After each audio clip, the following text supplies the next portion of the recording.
So I've been playing Star Wars Outlaws on the PlayStation 5 for the past couple of days, and a lot of you guys have been asking me to talk about the graphics of the console version, so that's what I'm going to do for you all in this video. So right away, right up front, I want to say that yes, this game does offer a 60 frames per second performance mode, but is this 60 frames per second performance mode any good, and does it maintain a solid 60 frames per second?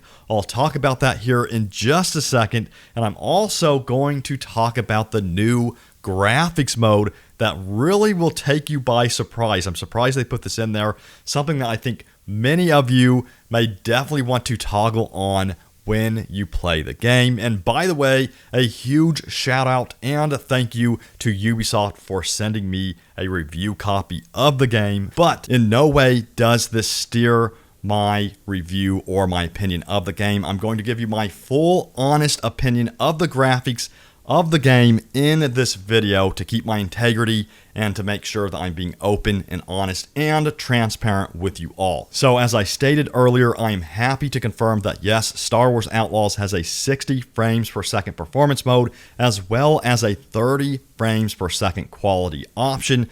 But the team at Massive have also gone the extra mile with a surprise graphics option and added a 40 frames per second mode that favors quality while maintaining a smooth 40 frames per second. And this mode is actually a nice compromise between the 30 frames per second quality mode and 60 frames per second performance option. And it doesn't stop there. The team also has added even more options. There's a motion blur setting for overall motion blur intensity, camera motion blur, and per object motion blur as well. And you can also set it to a 21:9 aspect ratio for a more widescreen cinematic look if you want to. And Massive has really pulled out all the stops on this, put all of these settings in there, so that way you can replicate the feel of the original Star Wars films if you want to, and it really looks awesome from what I played so far. And I have to say that the 60 frames per second performance mode actually looks pretty good on PlayStation 5. From my initial testing, the game manages to maintain the 60 frames per second very well, and the dense jungle city on Akiva looks quite amazing, and Tashara is perhaps one of the best looking environments overall, even on this 60 frames per second option. Weather effects also look really good as well, such as the rain on Akiva or snow on Kajimi. So this is great news for the 60 frames per second performance mode, and even during combat, the frame rate still managed to keep up. So considering the size and scope of this game, the multiple planets, dynamic time of day, weather effects, this was no easy feat for Massive to pull off 60 frames per second on a console. So hats off to them for pulling this off. It's very impressive. But I also have to talk about that 40 frames per second mode in a little bit more detail. So this 40 frames per second option is something I've been really wanting developers to add to their games for a while now, and I was pleasantly surprised to see this in the game. And when I switched over to the 40 frames per second mode with the motion blur settings cranked up all the way, I immediately noticed the game had a much clearer image compared to the 60 frames per second mode. So at first I thought it was only because the resolution had increased, which is typical when you go for a more quality type of mode like 40 frames per second or 30 frames per second. But then I realized that the 40 frames per second option actually features higher quality textures too, similar to the 30 frames per second option. So if you take a look at this area of the game, for instance, in the 60 frames per second mode, you can see that the texture here looks just pretty okay, right?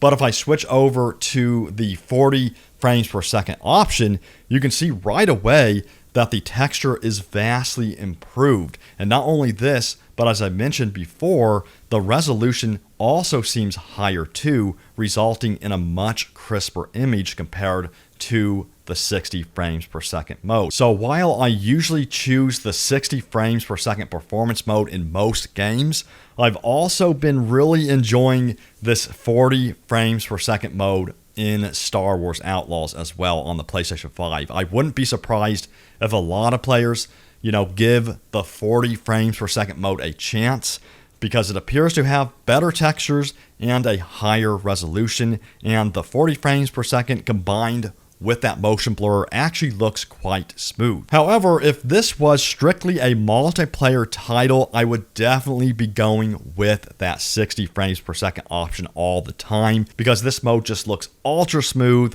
It has better responsiveness and lower latency with the controller, which is a must for multiplayer games. But as you know, Outlaws is not a multiplayer game, so the 40 frames per second option seems like a great choice if you're wanting that higher resolution, better textures, and overall stability. Also, I did experiment with the 21:9 cinematic aspect ratio option combined with the 30 frames per second quality mode, and I was blown away by the results. While I won't be playing the game in this mode all the time, it truly shows the potential of Star Wars Outlaws graphics maxed out on the PlayStation 5.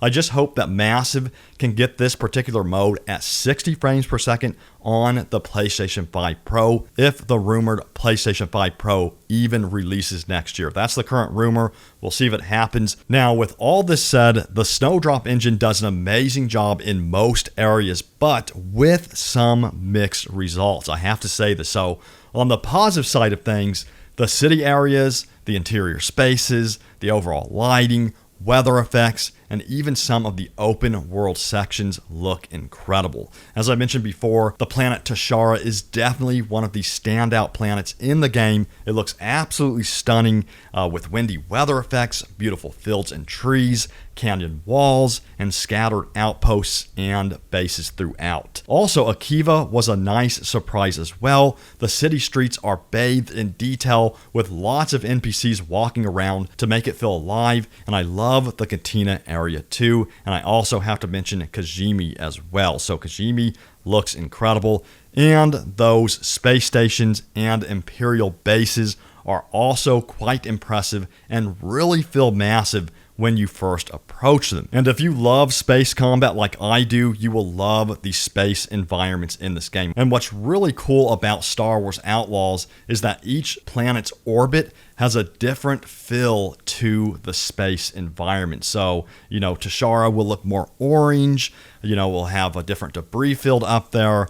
And then if you go above Kajimi, that's going to be an icy area with kind of space storms and lightning up above the planet's surface. So I love the variety in the space environment. But the water reflections on Akiva, for instance, look very average. I feel like this could have been polished a lot more before release, considering how much water is on Akiva. So this was quite disappointing to see just how average the reflections were on these parts of the game. It doesn't look so bad on, planets like Tashara, but on Akiva with wide open expanses of water, it can look pretty rough with the water reflection. So I'm hoping that in some way they can patch this to be improved in future updates. Otherwise, we'll probably have to wait for a PS5 Pro to get an improvement in this.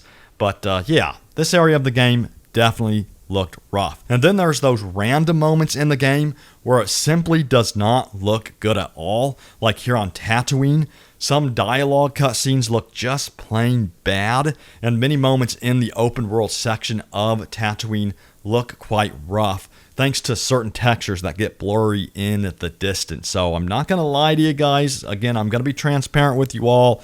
There are definitely some rough areas in this game. But then the next moment, the game will look absolutely stunning, like here on Tatooine outside of Jabba's palace. So it seems like when the lighting engine is just right, Tatooine really shines and can actually look really good. So again, it can be hit or miss, especially with certain planets like Tatooine. But there's so many good moments in the graphics that I think these outweigh the bad moments. So I think that's the game's saving grace. And these bad moments, they're definitely not a deal breaker for me personally. So I'm enjoying the game. Hopefully we get more updates in the future to improve these areas of the game. But as I stated before, these are not deal breakers. There's so many beautiful environments in this game that I'm willing to forgive some of the issues the game has. So there it is, guys, a look at the PlayStation 5 graphics. What do you think? Let me know in the comments down below. Are you going to be getting the game when it releases on August 30th? Will you be pre-ordering it and getting it early on the August 27th early release date?